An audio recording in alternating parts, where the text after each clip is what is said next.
Hello, I'm Diana Keogh, Editor-in-Chief of ShareWork.com. Today we're talking to Leslie Heinberg, who's the Director of Behavioral Services at the Bariatric and Metabolic Institute at the Cleveland Clinic. Leslie has agreed to take questions from our members that have come in over the internet about the psychological effects, or really what is discussed before bariatric surgery. Our first question, Leslie, has come in from Facebook. My husband is considering bariatric surgery, but we have two friends who've had it and gained the weight right back. What is the responsibility of the patient to keep the weight off?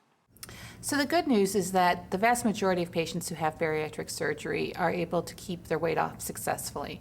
Most people only regain about 5% of their excess weight loss. However, there are a number of behavioral factors which can impact success over time.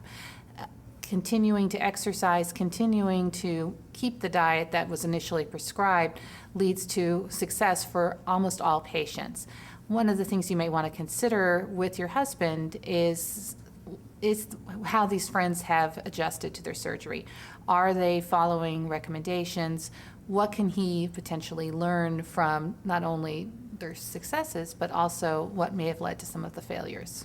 Leslie, this question has come in from Twitter.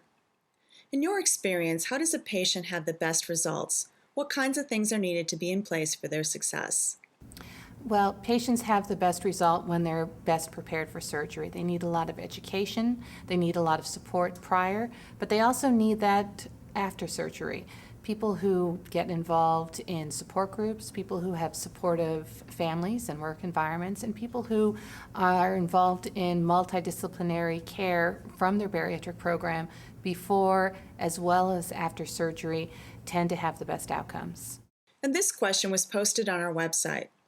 What are some of the reasons a patient is turned down for the surgery?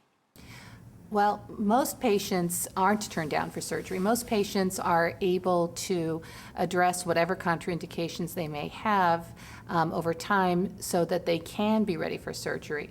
There are a number of medical contraindications so that patients really need to be healthy enough for surgery. And then there are some psychological contraindications. Patients need to be free of problems with drugs and alcohol. They need to be psychiatrically stable, and they need to be emotionally ready and prepared for the surgery. Leslie, I understand that once you have the surgery, there are certain foods that you need to avoid really for the rest of your life. What are those foods? Regardless of the type of surgery, patients need to be prepared to follow a fairly strict dietary guidelines after surgery. Foods that are high in fat, foods that are high in sugar, or foods that are filled with empty calories that aren't nutrient dense should be avoided, not just immediately after surgery, but permanently. There are other items like carbonated fluids, caffeine, nicotine that also need to be avoided permanently after surgery. Leslie, thank you so much for joining us here on ShareWork.com.